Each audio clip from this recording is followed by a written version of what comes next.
Hello, this is Soundout here, and welcome to a different kind of tier list. We're not doing a specific franchise, but a certain era of content or shows, this specifically being 80s cartoons.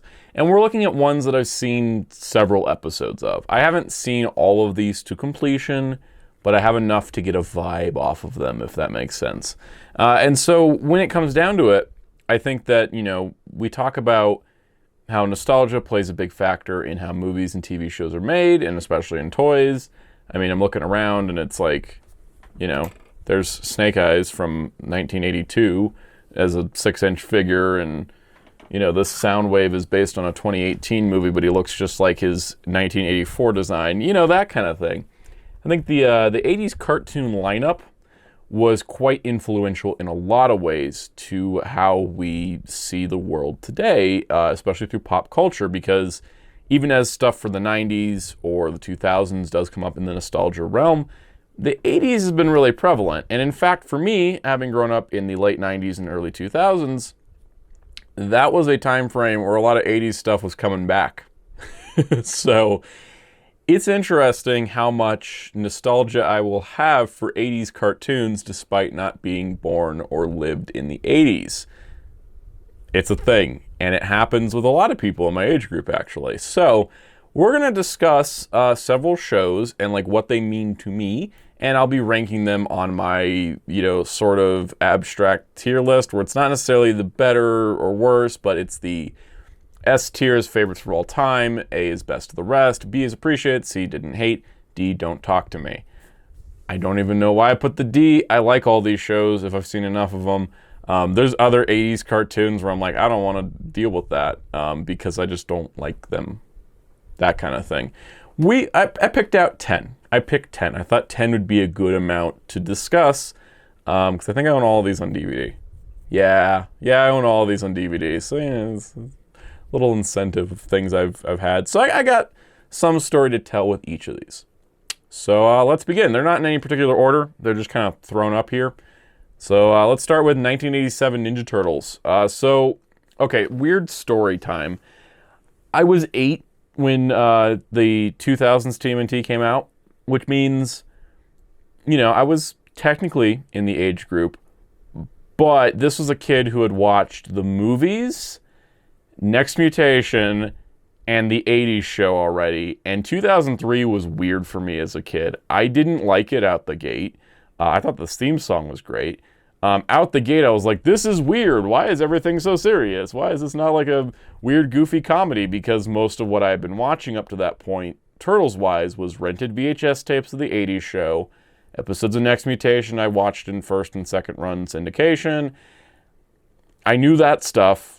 I had VHS tapes, a lot of things, and then DVDs. So when 2003 rolled around, it weirded me out a bit. I eventually watched it and enjoyed it. I haven't seen it all, actually. In fact, I still need to go back and watch it because of how weird the airing schedule is. I've never seen season 5 or 4. I haven't seen season 4 or 5 or Back to the Sewer. I will remedy this. It's on Paramount Plus. I can watch it now. But with TMNT 87, I have a deep personal attachment because the earliest memories I have of this show was renting VHS tapes from the library and watching them with my mom. One episode in particular that stuck in my mind was the pizza monster, the one that Irma cooks a pizza and then the xenomorph thing comes out of it and attacks. That one stuck in my brain for a while. Don't ask me why that one specifically. That was one I remembered. There was others There were some other ones where I was like, that one was one that really stuck in my head because I think I loved pizza, and I was like, oh my god, what if my pizza turns into a monster? That one stuck in my brain. And then I remember the opening 5 episodes, and I don't know if that's the VHS or because the DVD came out in 2004, and I watched it a lot. But this show does hold a special place in my heart for childhood memories, more so than the 2003 show does, which is weird, again, I know. But I'd say for me,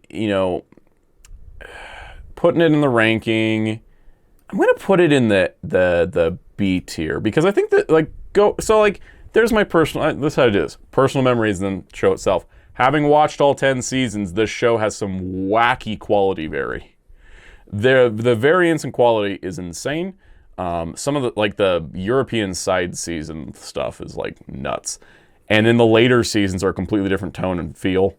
But as a show, I'm going to put it in B tier. But I do have memories of it. All right, let's talk Voltron. So Voltron, I combined it all. I half tempted splitting line and vehicle, because I love vehicle. Voltron's interesting because I remember Third Dimension's toy line as a kid. I don't remember watching Third Dimension. I just remember having toys. And I remember getting them on KB Toys clearance. So I may have just been late to that party. But I had the toys. I didn't have the Voltron. I had a small Voltron, who is still hanging about somewhere. I had a small Voltron, and I had, like, the pilot figures, and, like, Lothor. Cool stuff. I like those. They're fine. I enjoyed those as a kid, so I knew of Voltron from that. And then I think it was, like, the early 2000s, Voltron started showing up in reruns in, like, Toonami and such. And then what was it, about 2006-ish, I think, 2007-ish. It started airing on Adult Swim. It was the last show on Adult Swim, and I had to wake up early for, like, school. And so I'd always catch Voltron at, like, 6:30 in the morning. And that was really, and I was like, oh my God, I really like this. And my dad had watched it back when it aired. And so it was kind of like we had a little connection there. And so I remember it was an event or a birthday or something, because I'd been watching it on Adult Swim, because my I think it was middle school. Because my middle school started school at like 8 a.m. or something. It was like really early. So I was up at like 6:37 watching Voltron to start my day, basically. And I was like really liking it. And my dad ended up buying me the first 2 DVD volumes as a gift. And then I ended up getting the rest of it. This is also how I discovered Vehicle Voltron, was through the DVD sets. Because I don't think the Adult Swim airing got to Vehicle. But I also stopped watching the Adult Swim airing once I had the DVDs. Because then I just put in an episode in my morning. And so that's how I ended up watching it, was the Media Blasters DVDs. But yeah, so I have a deep appreciation for this. And it's interesting because it is an adaptation. It is taking footage of Die Rugger 15 and Go Lion and mushing it together and then throwing in new animation for part of it. I like it. It's a cool adaptation. I've seen both Go Lion and Die Rugger since. Yeah, I mean, I like Die Rugger, I think, more than Go Lion, because Go Lion is just obscenely violent for no reason. But Die Rugger, I appreciated. Again, sort of like, it had more layers to it. Die Rugger was more about, like, trying to find a new planet and, negotiations. And there was a lot of more political intrigue. Again, I'm a Gundam fan. If you ever hear me talking in these videos, political intrigue in shows will get me. And some of that carried forward to Vehicle Voltron, but not as much. But combining the two shows and making them this one solid universe is actually pretty interesting. And as adaptations go, pretty good. I'd say as a show, it's going to go in the A tier. I do really love Voltron. I mean, I'm got 2 Soul Chigokins sitting on the shelf. I do love it, clearly. That's like $650 worth of robot up there. But, I do think it worked as an adaptation. Because I think Go Line and Die Rugger separately are not better than Voltron. I think Voltron, in and of itself, is a more polished product and feels better.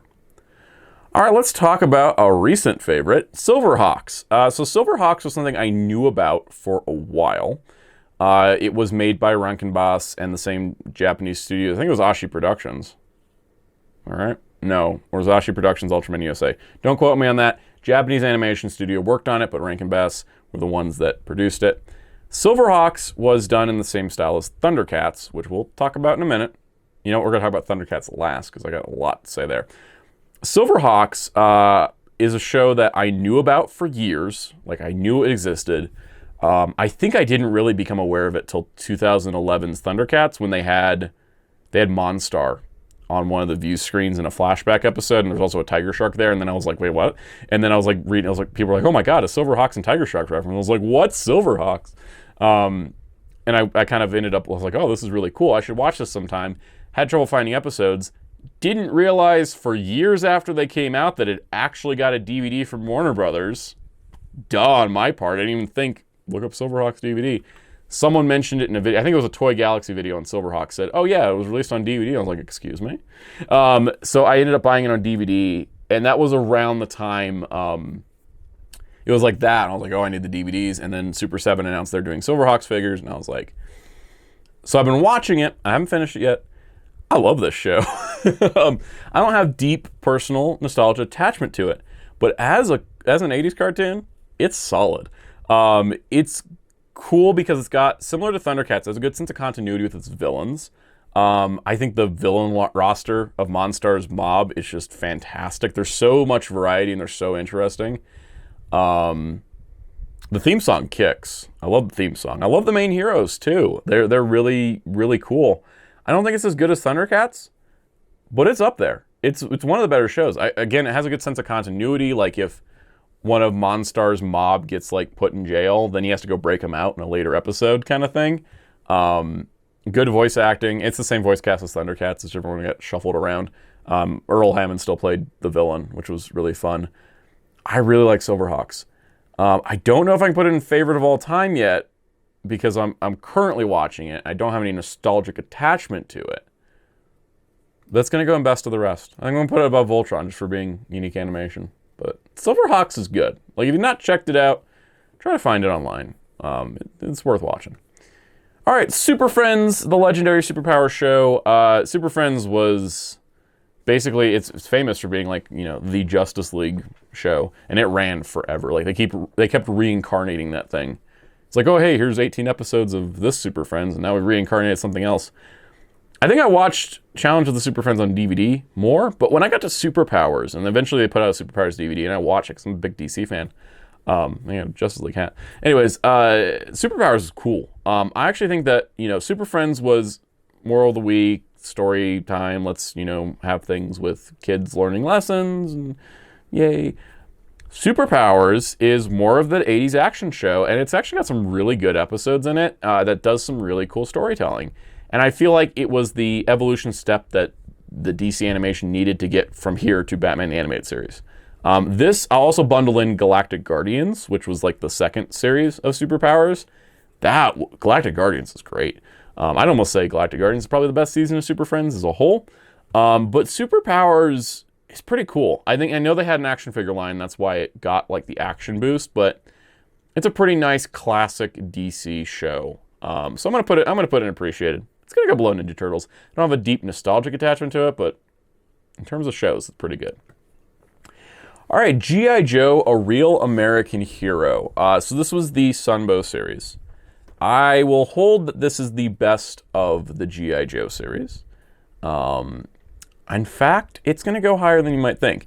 So interestingly enough, I watched a bunch of episodes of this because when I was getting, as a kid, G.I. Joe Spy Troops and like the G.I. Joe versus Cobra lines had DVDs with Sunbow episodes on it. And that was my exposure to it. I also had a DVD set of the first two miniseries. It came with like a Snake Eyes figure that was like an O-ring style, but it was blue to match those early animation things. And I watched a lot of that. For whatever reason, I didn't have any of the other DVDs at the time. The movie. I also watched the movie a bunch because that was, again, as a kid, if I had the disc and I was like, I want to watch G.I. Joe, and it wasn't airing because I wasn't much on the time, but I would just watch the DVD. So I had several DVDs, so I watched a bunch of the show. And then a few years ago, ironically, it was like 6 months before Classified got announced. I was like, suddenly like a G.I. Joe spark. I was like, I want to watch G.I. Joe stuff again. G.I. Joe, watching it all the way through, this is a solid series. There's not a lot of variance in quality. It's all pretty good. And every story is pretty interesting. And there is a good sense of continuity, which I like to see in 80s cartoons. Everything's going to be episodic. Great. How do your characters, change from one episode to another? And there was a lot of great character dynamics that worked there. And I like that the movie kind of works as a finale to this instead of an interlude, as a show we'll talk about in a bit. The G.I. Joe Real American Hero, honestly, a solid production overall. And even though I've only watched it all the way through once, it's going to go in the S. It's going to be the low S, but it's going to go in the S because I actually think that that's probably one of the most solid 80s cartoons in terms of quality and storytelling. That we got. I actually think it's fantastic. So yeah, if you haven't watched Sunbow, it's probably also the best G.I. Joe series. I liked Renegades. Resolute was okay, but Sigma 6, very 4Kids, and Extreme I've never seen, but I imagine it's very 90s. This one is 80s, but I think it holds up better than some of the others. Okay, we're going to talk about Masters of the Universe first. He-Man and the Masters of the Universe. Filmation. I've been trying to watch this show. I've gotten like 30 episodes deep on a straight run. It's 130 episodes. It's exhausting. I did not grow up with the show, and therefore my nostalgia ties are not able to push me through some of the weaker episodes. I appreciate a lot of what this show did, because it did sort of create this format for 80s cartoons being marketing vehicles for toy lines. And that did lead to some other shows that are better. It's okay, though. Like, there's a lot of wacky, weird episodes that aren't great. There's really good ones. There's really bad ones. There's a lot in between. It's mostly in between. It's a good show.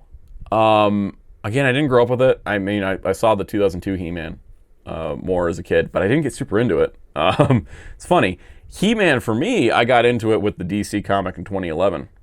It was like that, and then the DC versus Master of the Universe 2-packs that came out at the same time. That's what got me into Master of the Universe, was classics and those comics, because the lore and mythology of Master of the Universe excites me more than a lot of its, on-screen media. Because, I love the 2002 show now, because I've watched it, and I love it now. And I actually like the Dolph Lundgren movie. Not necessarily as a Master of the Universe movie, I just think it's a good action movie. But the Filmation show, I didn't grow up on it, and I think that makes it harder for me to watch. I will give Filmation credit for keeping all their animation in-house, US-based animation, because a lot of these other shows are all Japanese animated or Korean animated. They did a lot of outsourcing to Asia for a lot of these, but this one stayed in-house, and I'll give Filmation credit. It's going in C tier. Sorry. That being said, She-Ra and Princess of Power.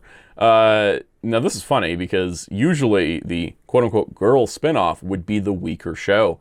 But I think with Filmation having 2 seasons under their belt for He-Man, they kind of came out the gate a lot stronger with She-Ra.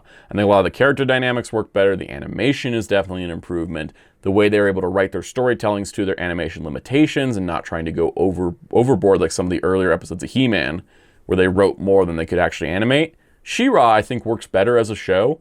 I've seen more of it, in fact, and I think that it's honestly worthy of being in the appreciated tier. Not just a little below Superpowers. Superpowers is a little tighter of a... Well, it's a shorter show, but, She-Ra's fantastic. I think it's better than He-Man. And I think I'm going to hold that opinion for a long time. That's really not changing.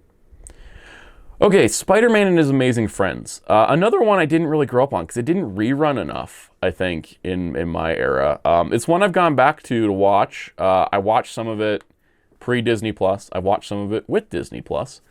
I think that the thing that should be acknowledged here is how they were able to take Spider-Man, give him friends, make it a team show, but it'd still be a Spider-Man show in a lot of ways, which I think is great.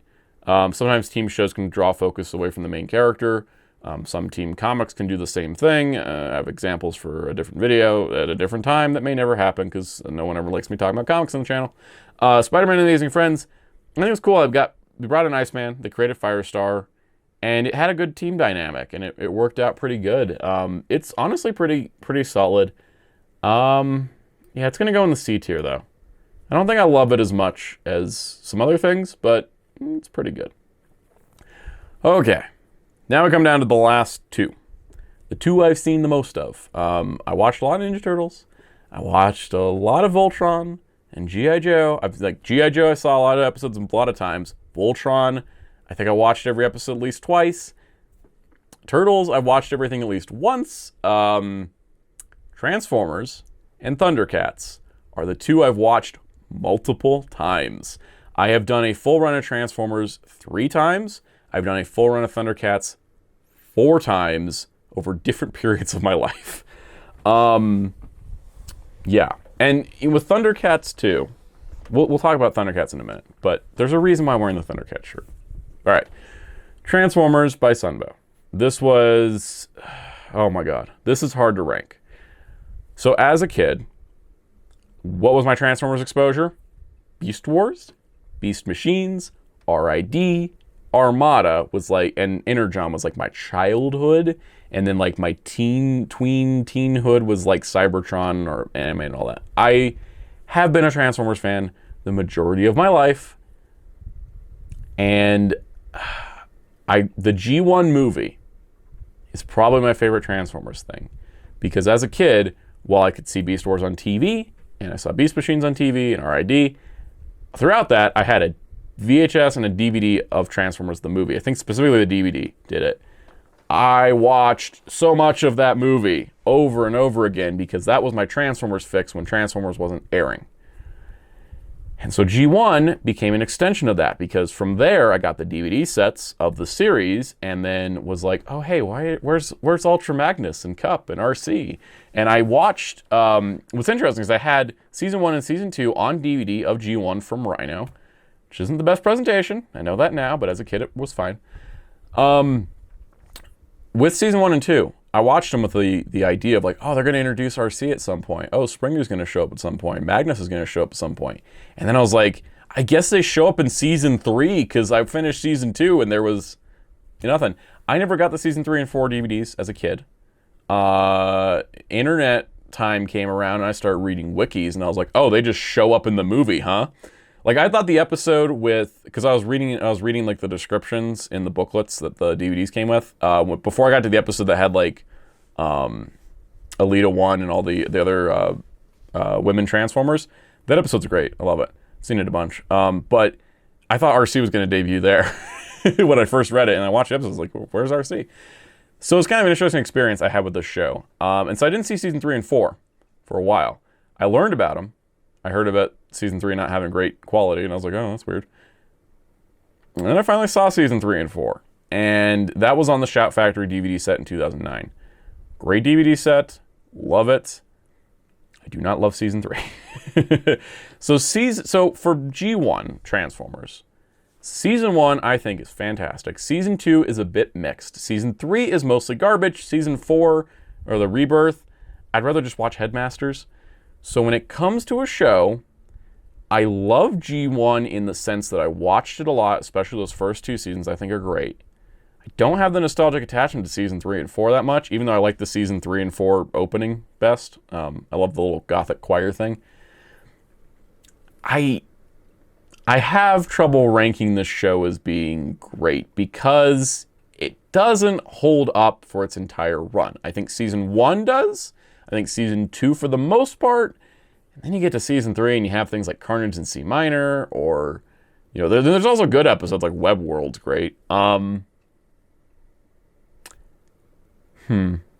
It's going to go right below Voltron. Just because I know this is going to even out pretty nice.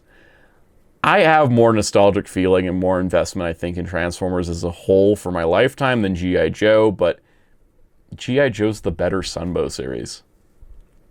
It just holds up better. It really does.